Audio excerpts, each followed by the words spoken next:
6,000 years ago, in a desolate land devoid of stone or timber, a civilization erupted from the dust with the force of a supernova. They didn't just evolve, they arrived fully formed. They gave us time, law, and writing, but just as quickly as they rose, they were swallowed by the sands. They called themselves the black-headed people. They claimed their knowledge came not from human ingenuity, but from those who came from heaven to earth. Were these merely myths, or the echoes of a history we have forgotten? The deeper we dig into the mud of Mesopotamia, the stranger the story becomes.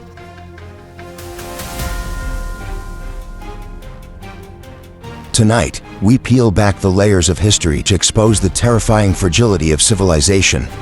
From the first city of Eridu to the apocalyptic lament of Ur.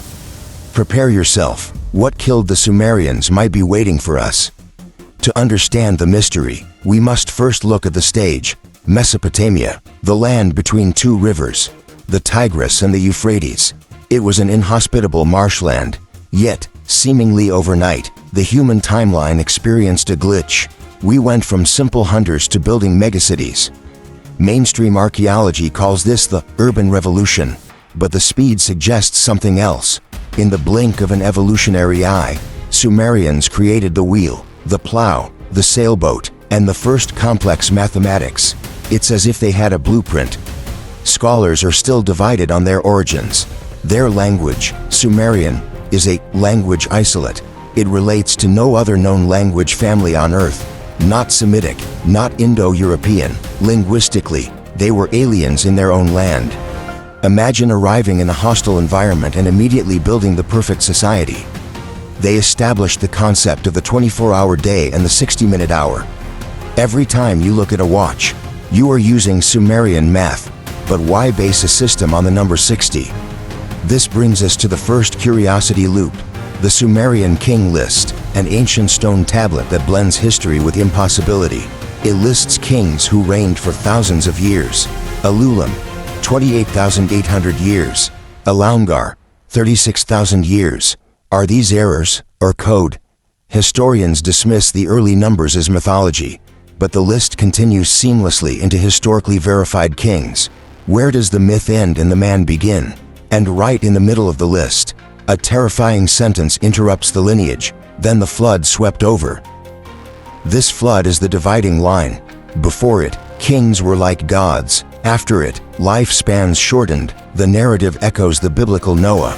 But this was written centuries before the Bible. This suggests a cataclysmic memory etched into the human psyche. The invention of the mind. Before Sumer, information died with the individual. Sumerians invented immortality through cuneiform. They started with accounting, counting sheep and grain. But then, something shifted. They began to write down their fears, their laws, and their secrets. They created the first libraries. We have found tens of thousands of tablets. Many are mundane receipts, but some contain instructions that seem far too advanced for their time. Medical texts describing symptoms and diagnoses with clinical precision. Astronomical charts tracking the movement of Venus. How did a people just emerging from the Stone Age understand the complex orbital mechanics of the solar system? They knew of planets that couldn't be seen with the naked eye. This leads to the controversial Sitchin hypothesis that they had help. While mainstream science rejects ancient astronauts, the Sumerians themselves credited the Abgal, 7 sages from the sea. These sages brought the divine decrees or blueprints of civilization. The were physical objects or concepts that could be stolen, worn, or wielded. It sounds less like philosophy and more like technology, programs to run a society. Look closely at this cylinder seal. It's size of a thumb, yet the carving is so intricate it requires modern magnification to appreciate. How did they carve hard stone with such microscopic detail without lenses? The city of Uruk, the first true metropolis, at its height, it housed up to 80,000 people. In 2900 BC, that was unimaginable. It was a walled fortress of mud brick skyscrapers known as ziggurats. But with urbanization came the darker side of humanity. The first organized wars. The Stele of the Vultures depicts a phalanx formation. soldiers with shields and spears acting as a single unit, thousands of years before the Romans or Spartans. They fought for resources, but mostly, they fought for the favor of the gods. The Sumerian pantheon was not benevolent. Enlil, the storm god, was capricious. Humans were created merely to serve the gods, to relieve them of labor. We were a slave species. This theological anxiety drove them. They believed if the rituals stopped, the universe would collapse into chaos. This fear created a rigid hierarchy. Priests, kings, soldiers, peasants. The structure of every modern state was forged in this crucible of fear. But there's a twist. Women in Sumer held power. They could own property, run businesses, and serve as scribes. Kababa, the only female on the king list, actually ruled as a king, not a queen consort, a level of equality that would be lost for millennia. The Golden Age of Ur, around 2100 BC, under Ur-Nammu, the empire reached its zenith. They built the Great Ziggurat of Ur, a mountain of brick designed to connect earth to heaven. It was a beacon of stability. Ur-Nammu created the oldest known law code. If a man knocks out the tooth of another man, he shall pay 2 shekels of silver. It wasn't eye for an eye like the later Babylonians. It was a system of fines. It was remarkably civilized. Yet, even in this golden age, there were whispers. Clay tablets speak of the Amorites who know no grain, barbarians gathering at the borders, and internal rot was setting in. The very technology that saved them, irrigation, was beginning to poison them. The Sumerians knew about the problem. We found letters complaining about salty earth and failing crops. They were engineering their own doom, yet they couldn't stop. Does that sound familiar? A civilization trapped by its own progress. And then, the gods went silent. The temples, once bustling with daily offerings, began to feel empty. The priests recorded ominous omens, malformed animals, blood in the river. The psychological fabric of the empire was tearing apart before the walls even fell. This leads us to the mystery of the Gutians.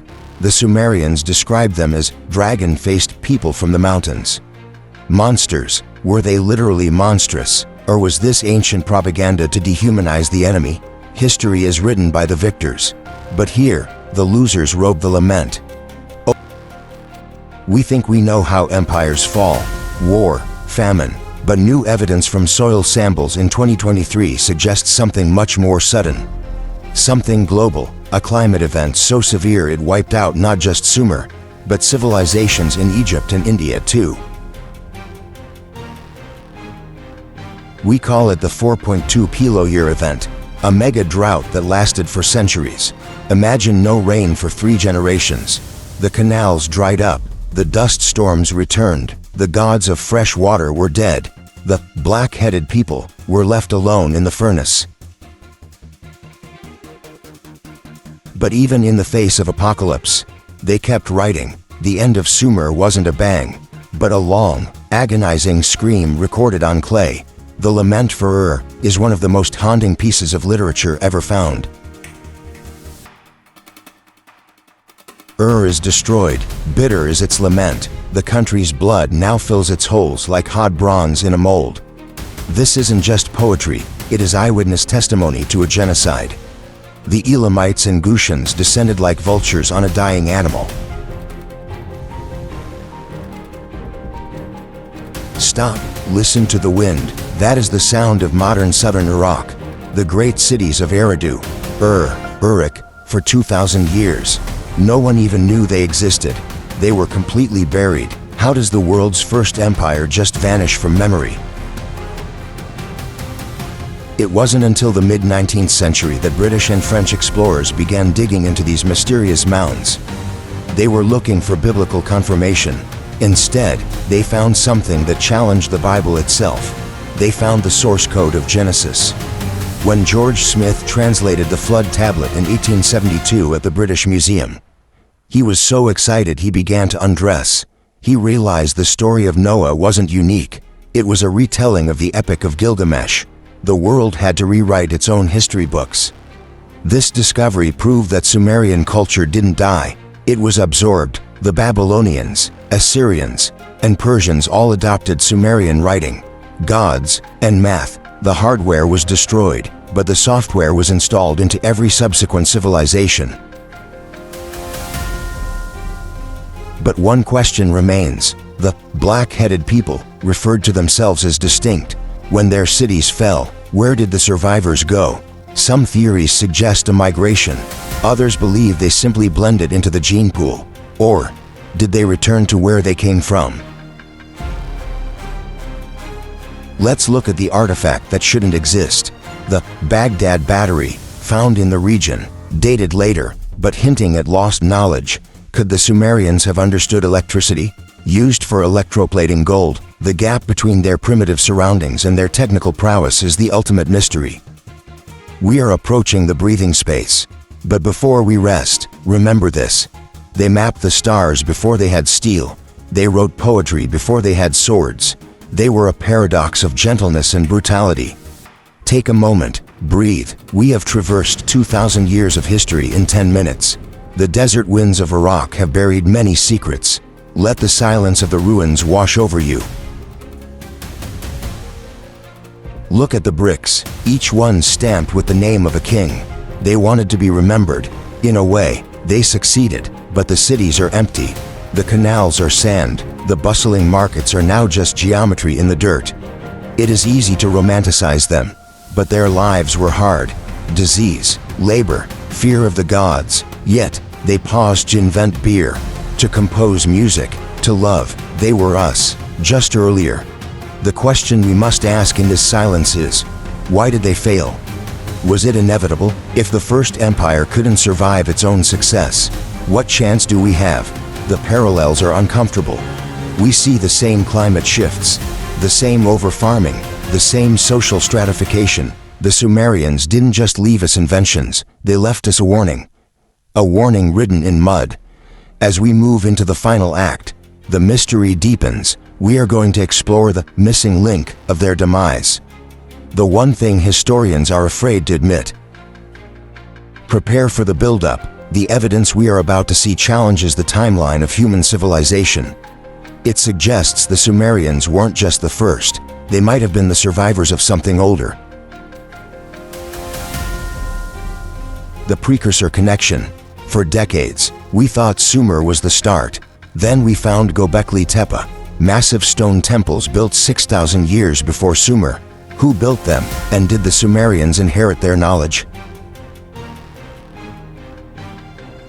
This completely upends the gradual evolution theory.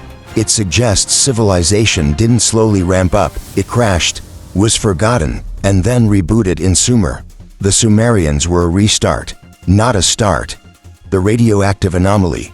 This is highly controversial. Ancient texts describe evil winds that made people vomit blood and their skin peel. Some alternative theorists argue this sounds like radiation poisoning. In the Lament for Ur, it says the gods used weapons of terror, while mainstream science attributes this to metaphor. The physical descriptions are hauntingly specific to nuclear fallout. Hair falling out, water turning bitter. Could the Sodom and Gomorrah story also be a memory of this event? A cosmic impact, an airburst meteor. We know an airburst destroyed the city of Tal el-Hammam nearby around the same time. The heat was enough to turn pottery into glass. This isn't science fiction. It is science fact that a cataclysm occurred. The mystery is, did the Sumerians understand it as physics, or as divine wrath? To them, there was no difference. The fall was absolute. In 2004 BC, the Elamites breached the walls of Ur. The last king, Ibi-Sin, was carried off in chains. The god Nana was stolen. The ziggurat was left to the wind. The light of the world went out. But here is the most disturbing part. The Sumerians predicted their end. They believed civilization was cyclical. What rises must fall. They didn't fight the end as much as they accepted it as a decree from the assembly of the gods. They left tablets explicitly stating, kingship descends from heaven, and kingship returns to heaven. They viewed their empire as a loan, not a possession. When the lease was up, eviction was violent.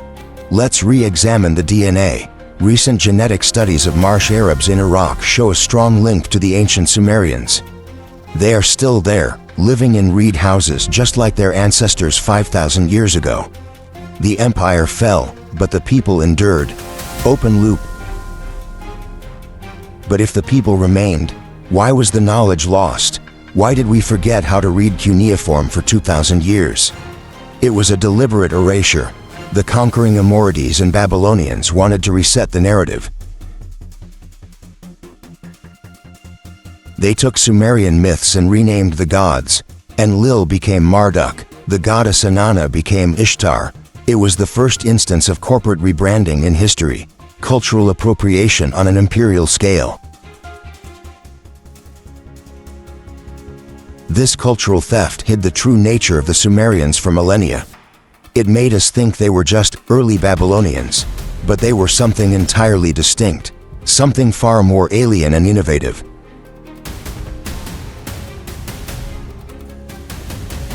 The hexagon. We have found a tablet, Plimpton 322, that shows knowledge of trigonometry 1,000 years before the Greeks. But not just any trigonometry. It's more accurate than ours because it uses base 60. We are still catching up to them. Why did they need such precision? To build temples, or to track something in the sky?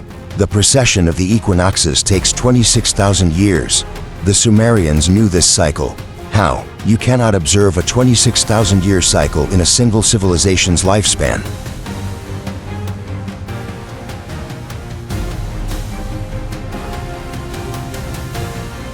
This implies inherited data, data from before the flood, data from the Abgal. We are back to the beginning. The Sumerians were not the inventors, they were the librarians of a lost human epic. The ultimate tragedy is that they knew their role. They called themselves stewards. They worked the land for the gods, kept the records, and when the time came, they laid down and died. There is a profound sadness in their obedience.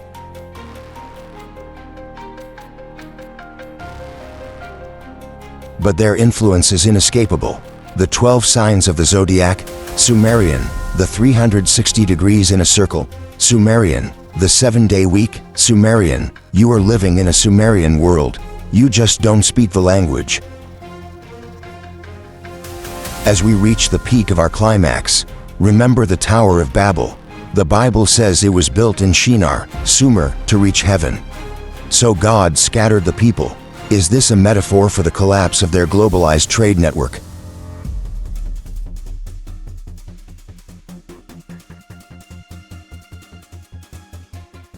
When the network broke, the language broke. The one empire became many warring states.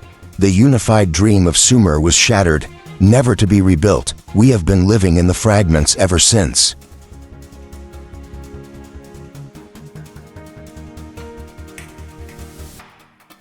"2,000 years from now, when archaeologists dig up New York or London, what will they find? Will they understand our silicon chips? Or will they think they are religious amulets, just as we confused their technology for magic?" The rise and fall of the Sumerians is a mirror. It shows us our potential for greatness and our inevitability of collapse. We are building our own ziggurats, higher and higher, but the foundation is still mud.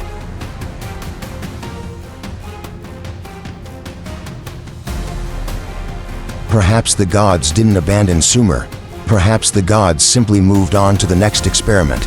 And perhaps we are that experiment, waiting for the flood, waiting for the silence.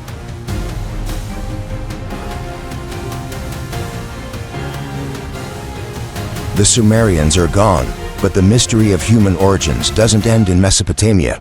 East of the Indus River, another civilization was rising at the exact same time, one with no kings, no wars, and a script we still cannot decipher.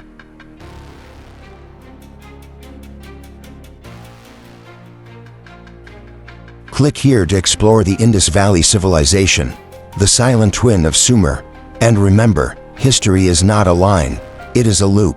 See you in the next mystery.